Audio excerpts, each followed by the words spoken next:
प्रधानमंत्री नरेंद्र मोदी ने नई दिल्ली में वर्ल्ड फूड इंडिया का किया उद्घाटन। 80 देशों के 1200 से अधिक प्रतिनिधि हो रहे हैं शामिल।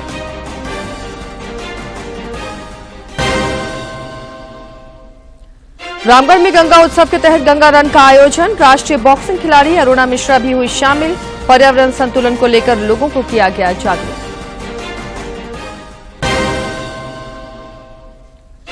केंद्रीय मंत्री अर्जुन मुंडा ने जमशेदपुर में चल रहे चेस प्रतियोगिता के खिलाड़ियों का बढ़ाया हौसला। दोपहर बाद खूंटी में प्रधानमंत्री के प्रस्तावित दौरे को लेकर अधिकारियों के साथ करेंगे बैठक। और रांची में खेली जा रही महिला एशियन चैंपियंस ट्रॉफी में भारत की लगातार 5वीं जीत। झारखंड की सलीमा टेटे ने किए 2 गोल। राज्यपाल ने खिलाड़ियों का बढ़ाया हौसला।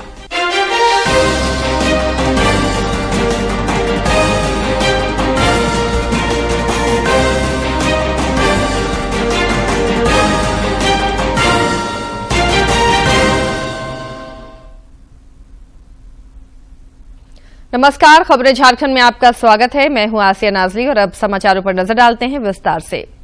प्रधानमंत्री नरेंद्र मोदी ने आज नई दिल्ली के भारत मंडपम में वर्ल्ड फूड इंडिया प्रदर्शनी का शुभारंभ किया। इसमें 80 देशों के 1200 से अधिक प्रतिनिधि शामिल हो रहे हैं। इस मौके पर प्रधानमंत्री ने कहा कि प्रदर्शनी में स्टार्टअप पवेलियन और फूड स्ट्रीट जैसी व्यवस्था की गई है, वो अद्भुत है। उन्होंने कहा कि टेस्ट और टेक्नोलॉजी का ये फ्यूजन एक नए फ्यूचर को जन्म देगा। एक नई इकोनॉमी को गति प्रदान करेगा। आज की बदलती हुई दुनिया में 21वीं सदी की सबसे प्रमुख चुनौतियों में से एक फूड सिक्योरिटी भी है। इसलिए वर्ल्ड फूड इंडिया का यह आयोजन और भी अहम हो गया है। फ्रेंड्स, भारत में प्रोसेस्ड फूड इंडस्ट्री को आज सनराइज सेक्टर के रूप में देखा जा रहा है। पहले वर्ल्ड फूड इंडिया से के आयोजन से जो परिणाम प्राप्त हुए वो भी इसका एक बहुत बड़ा उदाहरण है। पिछले 9 वर्षों में इस सेक्टर में 50,000 करोड़ का एफडीआई आया है। प्रधानमंत्री नरेंद्र मोदी ने इस दौरान सूक्ष्म उद्यमियों को सशक्त बनाने की दिशा में 1 लाख से अधिक स्वयं सहायता समूहों के बीच 380 करोड़ रुपए की पूंजी सहायता का भी वितरण किया। Empowering small scale food processing शुभ आरंभ करें।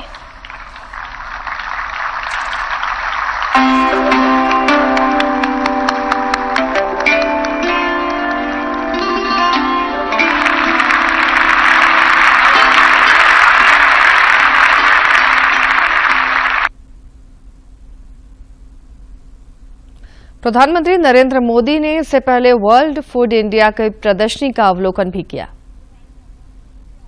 इसके दूसरे संस्करण का आयोजन यहां पर राजधानी दिल्ली के भारत मंडपम में हो रहा है। प्रधानमंत्री नरेंद्र मोदी ने इसका शुभारंभ किया और इसका उद्घाटन किया। यहां पर 80 से ज्यादा देशों के जो प्रतिभागी हैं वो हिस्सा ले रहे हैं। क्या कुछ यहां पर कैसे वेस्ट टू वाओ वॉल तमाम चीजें यहां पर प्रदर्शित की गई हैं। भारत की खाद्य संस्कृति की बात हो, भारत के मिलेट्स क्रांति की बात हो, भारत में जिस तरह से इस पूरे खाद्य उद्योग में जिस तरह के नवाचार हो रहे हैं, जिस तरह से प्रोत्साहन दिया जा रहा है, स्टार्टअप्स भी इस उद्योग में निकल कर आए हैं। कैसे आज हमारे किसान जो हैं वो वैश्विक मंच पर जाकर भारतीय बीजों का, भारतीय खाद्य का, भारतीय अनाज का प्रतिनिधित्व कर रहे हैं, उसे प्रदर्शित कर रहे हैं, उसकी झलक इस वर्ल्ड फूड इंडिया 2023 में नजर आ रही है। मुख्यमंत्री हेमंत सोरेन की अध्यक्षता में आज रांची स्थित प्रोजेक्ट भवन में राज्य मंत्रिपरिषद की महत्वपूर्ण बैठक होगी। बैठक में राज्य हित से जुड़े कई महत्वपूर्ण प्रस्तावों को मंजूरी मिलने की संभावना है। बैठक में राज्य कर्मियों को महंगाई भत्ता देने की भी घोषणा की जा सकती है। मुख्यमंत्री हेमंत सोरेन आज राजधानी रांची के आड्रे हाउस में बाल कलाकार प्रदर्शनी का शुभारंभ करेंगे। इस प्रदर्शनी का उद्देश्य अर्निंग फॉर लर्निंग है। स्कूली शिक्षा एवं साक्षरता विभाग पहली बार बच्चों द्वारा तैयार की गई पेंटिंग और क्राफ्ट को राज्य स्तरीय मंच देने के लिए 3 दिवसीय प्रदर्शनी सह बिक्री कार्यक्रम का आयोजन राज्य स्तर पर कर रहा है। ये प्रदर्शनी 5 नवंबर तक चलेगी। इस राज्य स्तरीय प्रदर्शनी में 10 से अधिक श्रेणियों में उत्कृष्ट कलाकृतियां रखी गई हैं। इनमें कस्तूरबा गांधी बालिका आवासीय और अन्य सरकारी स्कूलों के विद्यार्थियों द्वारा तैयार कलाकृतियां शामिल की गई हैं। कलाकृतियों की बिक्री से मिलने वाली राशि में से 80% राशि संबंधित विद्यार्थी को मिलेगी, जिसका उपयोग वे अपनी पढ़ाई में कर सकेंगे। वित्त मंत्री रामेश्वर उरांव ने कल रांची जिले के तमाड़ प्रखंड सभागार में आयोजित जनता दरबार में शिरकत की। इस दौरान फरियादियों ने मंत्री से मदद की गुहार लगाई। इस पर श्री उरांव ने त्वरित कार्रवाई करते हुए अधिकारियों को लोगों की समस्याओं के निराकरण का आदेश दिया। इससे पहले मंत्री ने देवड़ी मंदिर में पूजा अर्चना भी की।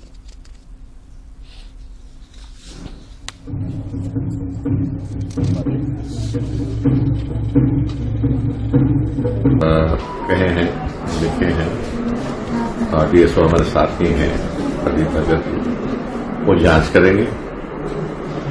अगर हम संतुष्ट नहीं होंगे तो फिर एक टीम भेजेंगे और रांची से विभाग की टीम आएगी जो घूम के जांच करेगी और इन कमियों को दूर करने का हर संभव प्रयास करेंगे। रामगढ़ जिले में गंगा उत्सव के तहत आज गंगा रन का आयोजन किया गया। इसमें राष्ट्रीय बॉक्सिंग खिलाड़ी अरुणा मिश्रा भी शामिल हुई। इस दौरान लोगों को पर्यावरण संतुलन को लेकर जागरूक किया गया। मिशन के तहत रामगढ़ जिले में मिनी मैराथन कार्यक्रम का आयोजन हुआ। इस कार्यक्रम में विशिष्ट अतिथि के रूप में राष्ट्रीय मेडल प्राप्त महिला बॉक्सिंग खिलाड़ी अरुणा मिश्रा ने मशाल लेकर दौड़ते हुए गंगा रन कार्यक्रम की अगुवाई की। मौके पर अरुणा मिश्रा ने बताया कि देश के प्रधानमंत्री के द्वारा शुरू किया गया यह कार्यक्रम पर्यावरण संतुलन के साथ नदियों को साफ रखने में मदद करता है। मैं उनसे एक अनुरोध जरूर करूंगी कि अपने इर्द गिर्द जितने नदी और तालाब और छोटे छोटे ये जो हैं उनको साफ सुथरा रखें। जिले के उपायुक्त चंदन कुमार, पुलिस अधीक्षक पीयूष पांडे के साथ तमाम प्रशासनिक पदाधिकारियों ने भी दौड़ लगाते हुए पर्यावरण संतुलन के प्रति लोगों को जागरूक किया। जिले के उपायुक्त चंदन कुमार ने बताया कि नमामि गंगे मिशन के तहत रामगढ़ से गुजरने वाली 40 किलोमीटर लंबी दामोदर नदी के दोनों किनारे हर लोगों को पेड़ लगाने के लिए आग्रह किया जाएगा कि वो अपने परिवार के लोगों के नाम से एक पेड़ अवश्य लगाएं ताकि पर्यावरण संतुलन को बल मिल सके। नमामि गंगे के इस प्रोजेक्ट के अंतर्गत हम लोग दामोदर को बचाने के लिए लगातार प्रयासरत हैं। विगत दिनों में हम लोगों ने भव्य गंगा आरती का भी आयोजन कराकर लोगों का ध्यान इस ओर आकृष्ट किया है। इस बीच में यह बताते हुए खुशी हो रही है कि दामोदर नदी अब लगभग इंडस्ट्री पोल्यूशन से मुक्त है। नमामि गंगे मिशन के तहत कई तरह के कार्यक्रम चलाए जा रहे हैं, जिससे पर्यावरण संतुलन के साथ साथ नदियों को साफ रखने में भी मदद मिल रही है और इससे लोग जागरूक भी हो रहे हैं। रामगढ़ से के तिवारी की रिपोर्ट। गिरिडीह जिले की मुफस्सिल थाना पुलिस ने एक महिला के दुष्कर्म और हत्या में शामिल 2 लोगों को गिरफ्तार किया है। एसडीपीओ अनिल कुमार सिंह ने इस मामले में मुफस्सिल थाना क्षेत्र के दुर्गा पहरी निवासी कर्म टुडू और पचरुखी निवासी भुटूलाल मरांडी को गिरफ्तार किया है।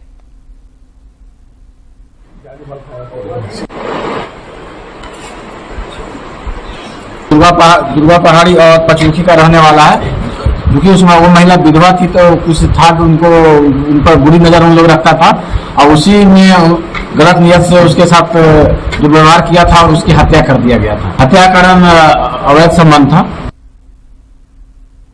हजारीबाग पुलिस ने अपराध की योजना बनाते हुए 6 अपराधियों को गिरफ्तार किया है। डीएसपी हेडक्वार्टर राजीव कुमार ने बताया कि हजारीबाग के पुलिस अधीक्षक को गुप्त सूचना मिली थी कि चाक थाना के असिया पहाड़ी के पास 8 से 10 संदिग्ध व्यक्ति किसी अप्रिय घटना को अंजाम देने के लिए जमा हुए हैं। इसी सूचना के आधार पर पुलिस ने छापेमारी कर इन अपराधियों को गिरफ्तार किया है। पुलिस ने इनके पास से ऑटोमेटिक पिस्टल, जिंदा कारतूस और मोबाइल फोन बरामद किया।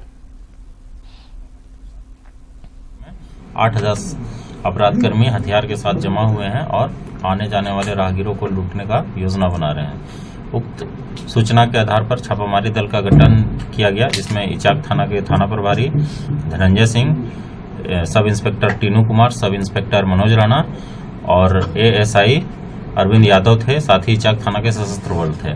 सूचना का सत्यापन करते हुए छापामारी दल ने असिया पहाड़ी के पास जाके रेड किया। रेड में आते हुए पुलिस को देख के सभी भागने लगे, जिसे ग्रामीणों के सहयोग से खदेड़कर पकड़ा गया। गिरिडीह जिले के पचम्बा थाना क्षेत्र के दुर्गा मंडप के पास एक वाहन सर्विसिंग सेंटर में कल रात अचानक आग लग गई। आगलगी की इस घटना से इलाके में अफरा तफरी का माहौल उत्पन्न हो गया। घटना की जानकारी अग्निशमन विभाग को दी गई, जिसके बाद फायर ब्रिगेड की टीम ने कड़ी मशक्कत के बाद आग पर काबू पाया।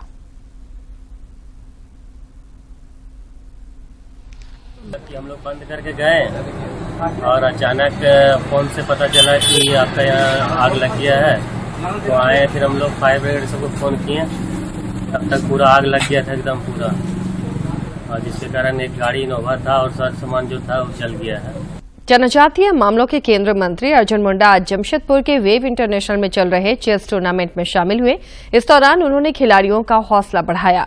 इस मौके पर श्री मुंडा ने कहा कि देश खेल की दिशा में काफी तेज गति से आगे बढ़ रहा है। जमशेदपुर वेव इंटरनेशनल में चल रहे चेस टूर्नामेंट में पहुंचे केंद्रीय जनजातीय मामलों के मंत्री अर्जुन मुंडा ने कहा कि भारत खेल की दिशा में आगे बढ़ रहा है और किसी भी खेल में भारत 100 से ज्यादा मेडल ला रहा है। उन्होंने कहा कि खेल में धैर्य, लगन, उत्साह और साहस के साथ ही विजय मिलती है। जमशेदपुर में राष्ट्रीय स्तर का चेस टूर्नामेंट के आयोजन पर उन्होंने बधाई दी। तो पेशेंस के साथ मनस्थिति को बनाए रखने वाला यह खेल के लिए मैं निश्चित रूप से यहाँ के पार्टिसिपेंट्स को और ऑर्गेनाइजर्स को और सभी लोगों को बहुत बहुत बधाई देता हूँ। खेल के दुनिया में भारत अपना स्थान बना रहा है, जन सहभागिता बढ़ रही है और ये कहा जाए कि आने वाले दिनों में खेल के माध्यम से भी भारत का एक अपना परिचय बनेगा। दूसरी ओर ऑल इंडिया चेस फेडरेशन के कोषाध्यक्ष नरेश शर्मा ने बताया कि पिछले वर्ष चेस ओलंपियाड का प्रधानमंत्री ने उद्घाटन किया था। तब से चेस खेल में लोगों में उत्साह आया है और आज कई बच्चे चेस ग्रैंड मास्टर बनने की ओर अग्रसर हैं। उन्होंने कहा कि इसके बाद अंडर 10 वाले बच्चे ओलंपिक और एशियाई खेलों में भाग लेंगे। यहाँ से जो बच्चे जीते जाएंगे उनका हमारा इंटरनेशनल जो हमारा चैंपियनशिप होती है, एशियन वगैरह या दूसरे होते हैं, अंडर 10 का होता है, उसमें उनका यहाँ से सिलेक्शन किया जाएगा। 8 नवंबर तक चलने वाले इस खेल में 370 प्रतिभागी देश के विभिन्न स्थानों से भाग ले रहे हैं। इस तरह की प्रतियोगिता के आयोजन से खेल को बढ़ावा मिलता है और नई प्रतिभाओं को आगे बढ़ने का मौका मिलता है। जमशेदपुर से डॉक्टर राजेश कुमार लालदास की रिपोर्ट। जनजातीय मामलों के केंद्रीय मंत्री अर्जुन मुंडा आज दोपहर बाद खूंटी पहुंचेंगे। इस दौरान श्री मुंडा जिला प्रशासन के साथ महत्वपूर्ण बैठक करेंगे। बैठक में प्रधानमंत्री नरेंद्र मोदी के प्रस्तावित खूंटी दौरे को लेकर विचार विमर्श भी किया जाएगा।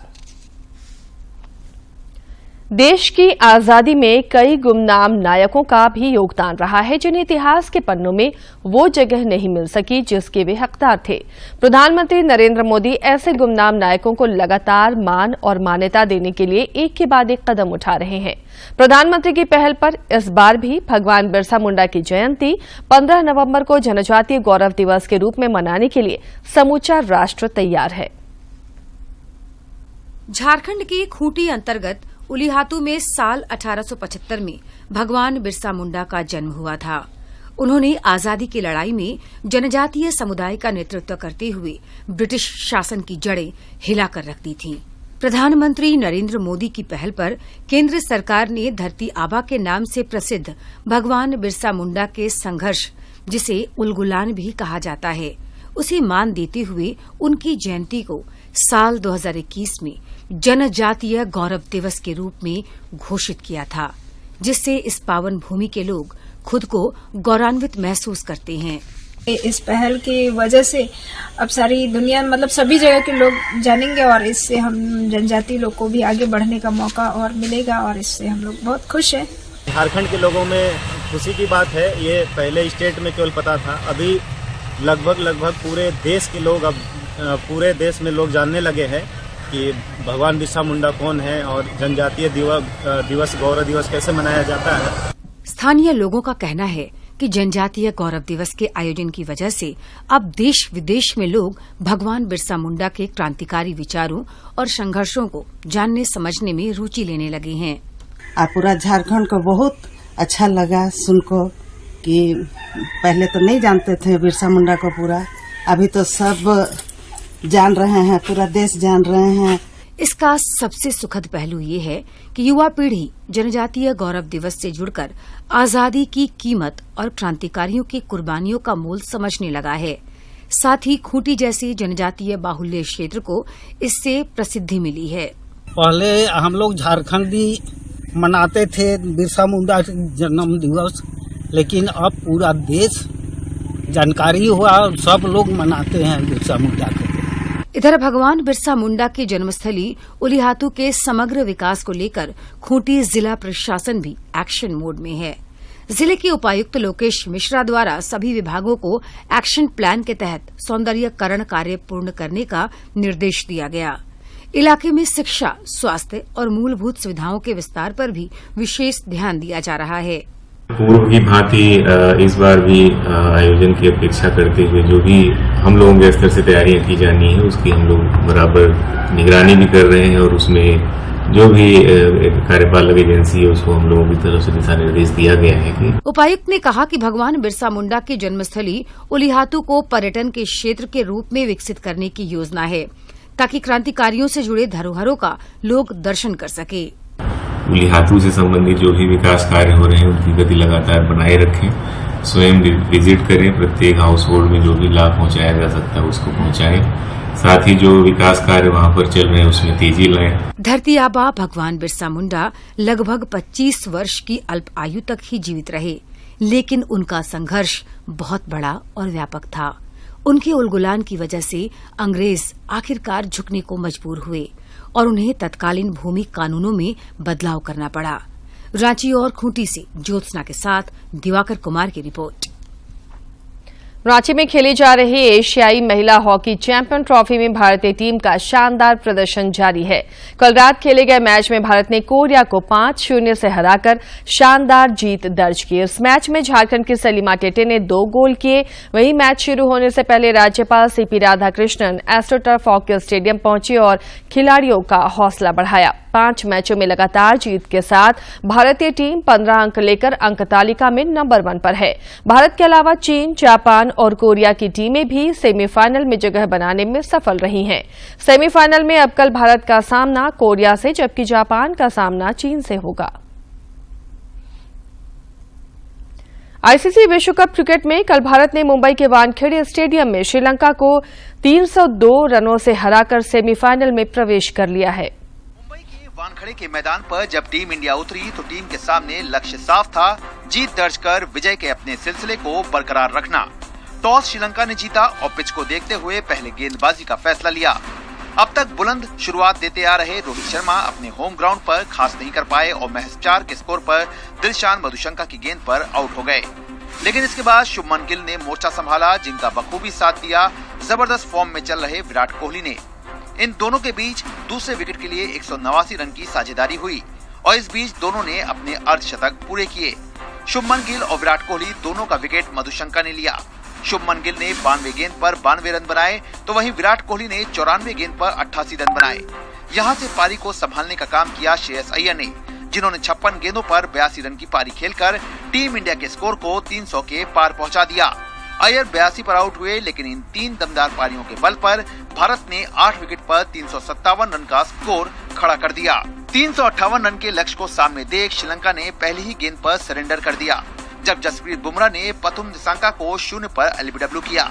लेकिन ये महज शुरुआत थी और देखते ही देखते श्रीलंकाई बल्लेबाज भारतीय तेज गेंदबाजी के आगे ढेर होते चले गए। हाल ये रहा कि श्रीलंका ने महज 14 रन के स्कोर पर अपने 6 बल्लेबाजों के विकेट गंवा दिए।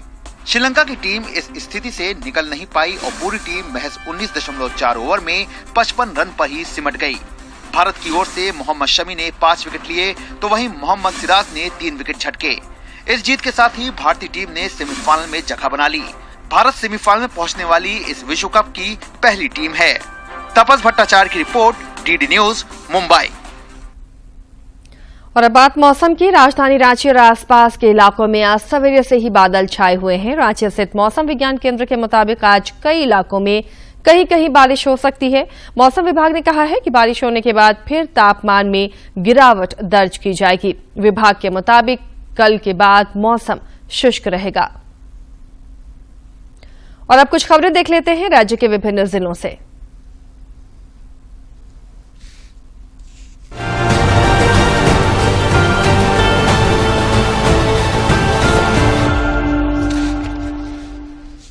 राज्यपाल सीपी राधाकृष्णन से पचमांदा मुस्लिम यूनाइटेड काउंसिल भारत के प्रतिनिधिमंडल ने राजभवन में मुलाकात की। इस दौरान प्रतिनिधिमंडल ने राज्यपाल से मांग पत्र पर सकारात्मक पहल करते हुए मुसलमानों की जायज मांगों को केंद्र सरकार और झारखंड सरकार से पूरा कराने की पहल करने का अनुरोध किया। भाजपा के प्रदेश महामंत्री और राज्यसभा सदस्य आदित्य प्रसाद साहू ने चांडिल डैम के विस्थापितों से मुलाकात कर उनकी मांगों को सुना और राज्य सरकार से इनकी समस्याओं के समाधान के लिए आग्रह किया। विस्थापित अधिकार मंच के तत्वावधान में दर्जनों लोग 4 दिनों से राजभवन के पास अपनी मांगों के लिए आमरण अनशन कर रहे हैं, जिसमें बुजुर्ग और महिलाएं भी शामिल हैं। झारखंड आंदोलनकारी संघर्ष मोर्चा के मुख्य संरक्षक और विधायक मथुरा प्रसाद महतो ने रांची के हेनो स्थित झारखंड आंदोलनकारी चिन्हितीकरण आयोग कार्यालय पहुंचकर यहां आवेदकों के आवेदनों के निष्पादन से संबंधित जानकारियां हासिल की। इस दौरान उन्होंने कहा कि झारखंड आंदोलनकारियों का निस्तारण यथाशीघ्र हो। प्रदेश कांग्रेस के महासचिव और प्रवक्ता राकेश सिन्हा ने रेल मंत्री अश्विनी वैष्णव को पत्र लिखकर दक्षिण पूर्व रेलवे के रांची मंडल में भ्रष्ट और लापरवाह अधिकारी का योगदान देने के संबंध में ध्यान आकृष्ट कराया है। उन्होंने रेल मंत्री से आग्रह किया है कि वरिष्ठ मंडल अभियंता को अविलंब रांची मंडल से हटाया जाए। खूंटी के उपायुक्त लोकेश मिश्र की अध्यक्षता में जिले में शिक्षा पर कार्य कर रही संस्था सीनी टाटा ट्रस्ट और प्रथम एजुकेशन फाउंडेशन के प्रतिनिधियों के साथ बैठक हुई। बैठक में baseline assessment of student for improved capacity कार्यक्रम पर चर्चा हुई। इस दौरान फाउंडेशन के प्रतिनिधियों ने छात्रों के असेसमेंट की जानकारी दी। रांची की ट्रैफिक पुलिस लगातार यातायात का उल्लंघन करने वालों के खिलाफ विशेष अभियान चला रही है। इसी क्रम में रातू रोड, पिस्का मोड़, अरगोड़ा, कड्रू कटिंग, रतन, पीपी, सर्जना चौक एवं कांटा टोली, डंगरा टोली चौक तक विशेष अभियान चलाया गया। इस दौरान 249 वाहनों का चालान काटा गया। देवघर जिले के गोविंदपुर साहिबगंज मुख्य सड़क पर खागा थाना क्षेत्र के जरीरी गांव के पास सड़क हादसे में एक महिला की मौके पर ही मौत हो गई, जबकि अन्य 10 महिला समेत पुरुष गंभीर रूप से घायल हो गए। बताया जा रहा है कि ट्रेलर और पिकअप वैन की आमने सामने जोरदार टक्कर से ये हादसा हुआ। रांची जिले के अरगोड़ा थाना क्षेत्र के पीपर टोली स्थित एक स्कूल के पास एक कार ने इलेक्ट्रिक ऑटो और स्कूटी को टक्कर मार दी। इसके बाद अनियंत्रित होकर कार एक दुकान में जा घुसी। इस घटना में स्कूटी सवार से ही 4 लोग जख्मी हो गए। आनन फानन में स्थानीय लोगों की मदद से घायलों को इलाज के लिए सदर अस्पताल भेजा गया। खूंटी के उपायुक्त लोकेश मिश्र के निर्देश पर जिला शिक्षा अधीक्षक, अतिरिक्त जिला कार्यक्रम पदाधिकारी और झारखंड शिक्षा परियोजना के अधिकारियों ने मुरहू प्रखंड के कई विद्यालयों का निरीक्षण किया। इस दौरान विद्यालय में संचालित पठन पाठन, मध्याह्न भोजन योजना और अन्य गतिविधियों का अवलोकन किया गया। पलामू जिले की नवा जयपुर थाना पुलिस ने उग्रवादी संगठन टीएसपीसी के सदस्यों को भोजन सामग्री पहुंचाने जा रहे युवक को गिरफ्तार किया। गिरफ्तार युवक टुइया गांव का रहने वाला है। पुलिस ने उसके पास से मोबाइल, मोटरसाइकिल, नक्सली पर्चा समेत अन्य सामान बरामद किया है। दीनदयाल उपाध्याय रेल मंडल के जपला, हैदरनगर और कोशियारा स्टेशन पर नॉन इंटरलॉकिंग कार्य के मद्देनजर कई ट्रेनों का परिचालन पहले से ही बंद कर दिया गया है और कुछ परिवर्तित मार्ग पर चलाई जा रही हैं। इससे यात्रियों को परेशानी का सामना करना पड़ रहा है। अंतर्राष्ट्रीय हॉकी महासंघ के अध्यक्ष तैयब इकराम का रांची पहुंचने पर बिरसा मुंडा एयरपोर्ट पर ढोल नगाड़े और स्थानीय लोक संस्कृति के साथ स्वागत किया गया। उनके स्वागत कार्यक्रम में विशेष रूप से एशिया हॉकी महासंघ के उपाध्यक्ष सह हॉकी इंडिया के महासचिव भोलानाथ सिंह समेत हॉकी झारखंड के कई पदाधिकारी मौजूद थे।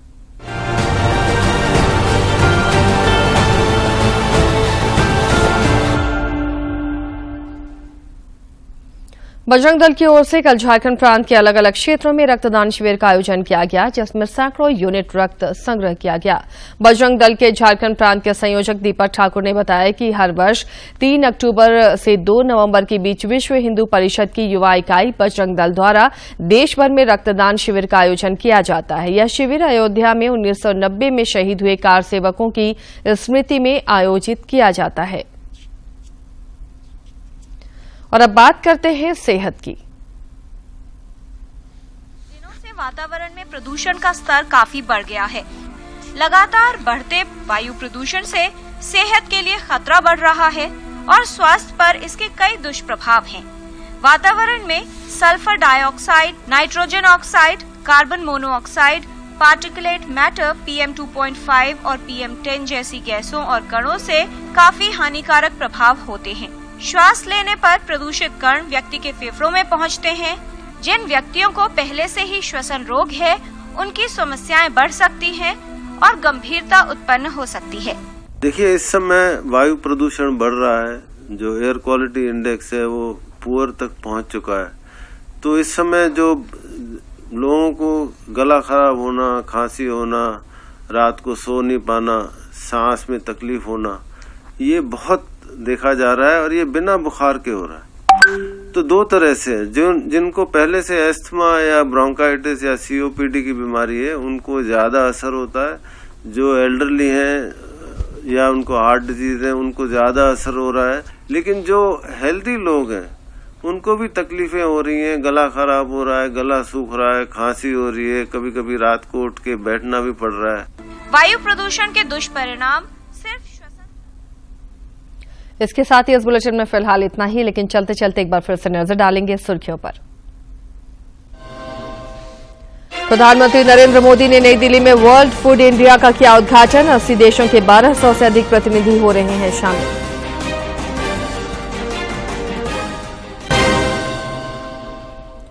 रामगढ़ में गंगा उत्सव के तहत गंगा रन का आयोजन। राष्ट्रीय बॉक्सिंग खिलाड़ी अरुणा मिश्रा भी हुई शामिल।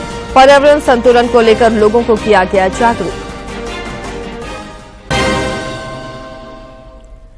केंद्रीय मंत्री अर्जुन मुंडा ने जमशेदपुर में चल रहे चेस प्रतियोगिता के खिलाड़ियों का बढ़ाया हौसला। दोपहर बाद खूंटी में प्रधानमंत्री के प्रस्तावित दौरे को लेकर अधिकारियों के साथ करेंगे बैठक। और रांची में खेली जा रही महिला एशियन चैंपियंस ट्रॉफी में भारत की लगातार 5वीं जीत। झारखंड के सलीमा टेटे ने किए 2 गोल। राज्यपाल ने खिलाड़ियों का बढ़ाया हौसला।